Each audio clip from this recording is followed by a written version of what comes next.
Xəzər dənizi quruyur. Bəs bizi nə gözləyir? Nəyə görə Xəzər dənizi ümumiyyətlə quruyur? Birinci ondan başlamaq lazımdır.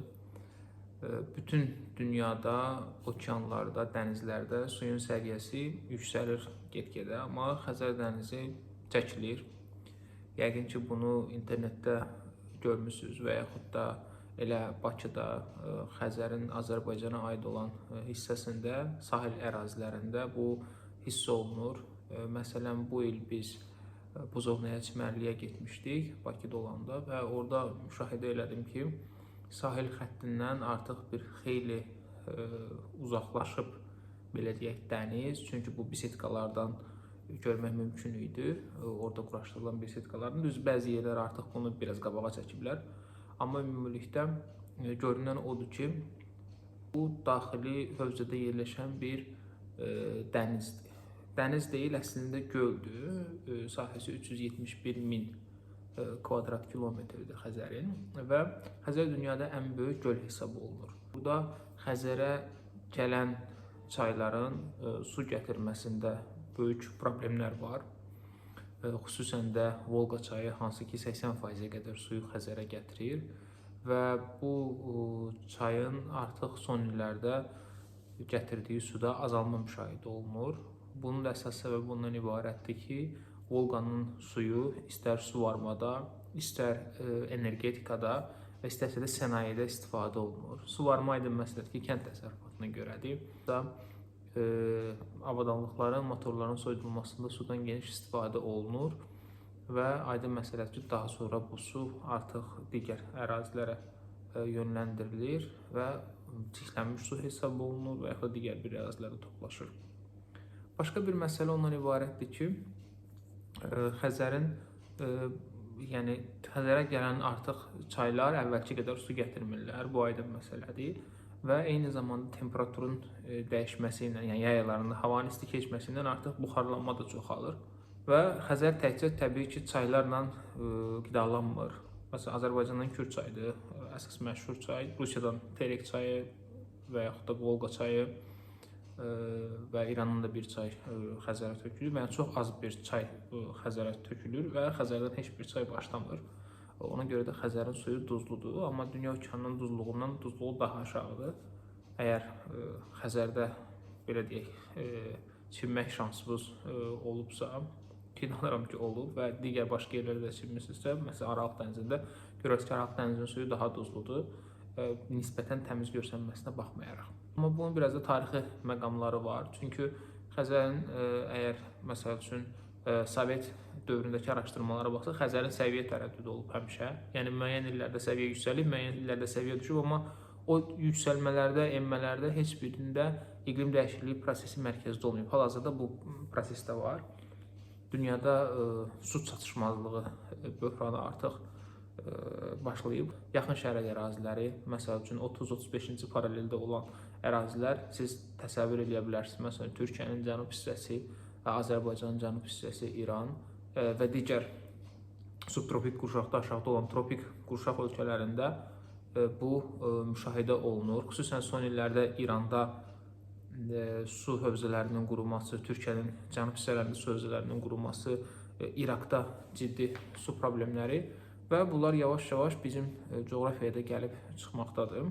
Ən böyük fəsadlardan biri təbii ki, o suyun çəkilməsi fonunda iqlimdə olan dəyişikliklərdir və quraqlıq biz deyə bilərik buna.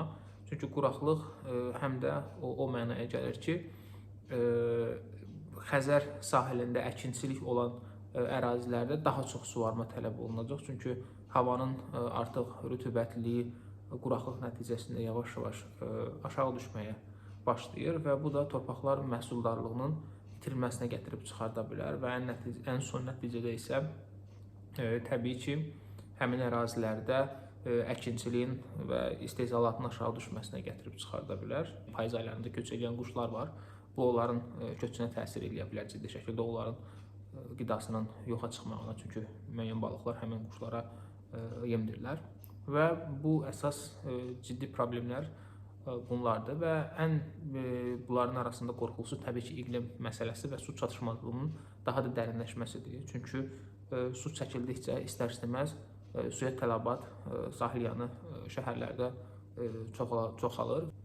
Ümumi əgər biz bu problemə daha geniş spektrdən baxsaq, nə müşahidə eləmiş olaraq ki, Xəzərdə suyun çəkilməyinin arxasında çox ciddi iqlim dəyişikliyi məsələlərinin rolu var.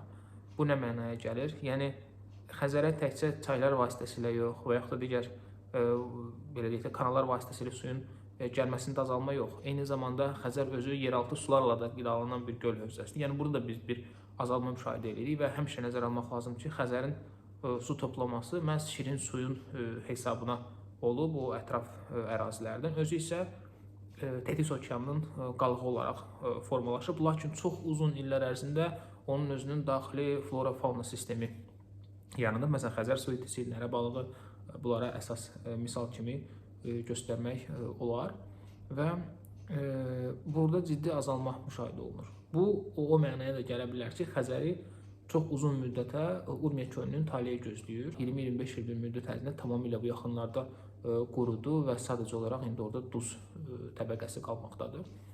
Xəzərdə isə bu proses təbii ki, qarşıdakı illərdə nə qədər çəkilmə baş versə, tamamilə quruması bu hələ ki mövzu deyil. Çünki kifayət qədər su ehtiyatına malikdir, amma uzun müddətdə bunun problemləri təbii ki görsənməkdədir. Və iqlim dəyişikliyi məsələsi nə ilə əlaqədardır? Qlobal ümumiyyətlə dünya əhalisinin artması, insanların iqtisadi imkanlarının çoxalması, təyyarələrdən istifadə, səyahət, şəxsi avtomobillərdən istifadə və bütün bunları deyəndə biz təkcə onu nəzərdə tutmuruq ki, orada yanacaq məsələn işlənir və ya təyyarə olsun, maşın olsun. Xeyr, həm də onun istehsalına sərf olunan enerji və resurslar da bura aid eləmək lazımdır. Elektrik avtomobilinin istehsalı üçün lityum bateriyası təbiətdən çıxarılır və təbii ki, istehsal prosesində sudan geniş istifadə olunur və bu sudan istifadə olunduqca istər-istəməz bu artıq hardan götürülür? Şirin su təbii ki, çaylardan götürülür və suyun azalmasında ciddi rol oynayır. Məsəl üçün, istər cins şalvar olsun, istərsə də adi paltarlar olsun, bunların hamısının istehsalına böyük ölçüdə su tələb olunur və bu suyun məsəl üçün bir cins şalvarın istehsalına 3-4 tondan artıq şirin su tələb olunur və bu təbii ki, çox böyük bir göstəricidir. Digər bir məsələ isə sırf kənd təsərrüfatı ilə bağlıdır. Kənd təsərrüfatında suvarmadan geniş istifadə olunur və artıq daha müasir metodlardan da istifadə olunur. Məsəl üçün damcı suvarma ilə və yaxud da pivot suvarma vasitələrindən istifadə olunur. Düzdür, məhsullar təbii ki, yaxşıdırlar. Bu baxımdan yəni tez yetişirlər, amma eyni zamanda onlar da böyük su tələb edirlər və bu sudakı hər zaman daha az miqdarda gəldiyi üçün istər-istəməz bir yerdə olanda digər yerdə avtomatik olaraq yaranmır. Gölə deyək ki, 5 litr su gəlməli idisə, həmin o 5 litr suyu biz 3 litrini əvvəlcədən istifadə edirik, ya istehsalata, ya kənd təsərrüfatına. Qeyd edeyim ki, yəni məişətdə əslində şirin su ehtiyatının istifadəsi olduqca aşağı bir faizə sahibdir. Ən çox burada kənd təsərrüfatıdır, böyük payda 30-40%. Hardasa səhv etmirəmsə bundan da bir qədər çox olmalıdır. Bütün bunların azalması fonunda, yəni yekunda su hövzələrinin, xüsusən də göllərin, çünki göllər əslində xüsusən də daxili kontinental ərazilərdə, məsəl üçün Qazaxıstanın, Azərbaycanın yerləşdiyi daxili hövzədə Xəzərin daxili coğrafi mövqeyini nəzərə alsaq, burada yəni əsas məqam ondan ibarətdir ki, biz nə müşahidə edirik? Biz onu müşahidə edirik ki, xüsusən də yaz aylarında və payız aylarında, ən çox payız aylarında həddindən artıq yağışlar çox yağır. Yəni, məsəl üçün, yağıntılar bərabər paylanmır. Deyək ki, 3 aya 4 aya yağmalı olan yağış yağır, məsəl üçün, 20 gün ərzində və bu daşqınlara gətirib çıxardır. Yəni, təbiətin artıq cavabı bu yolla olur. Yəni, biz təbiətdən tez aldığımız üçün nəyisə, suyu tez götürüb istifadə elədiyimiz üçün, lazımından artıq səviyyədə istifadə elədiyimiz üçün, o da bizə həmin o tez buxarlanan suyu, tez təbiətə gedən suyu tez bir şəkildə də qaytarır. Və bu prinsip belə bir şəkildə davam edir. Ona görə də su problemi olduqca böyük bir məsələdir.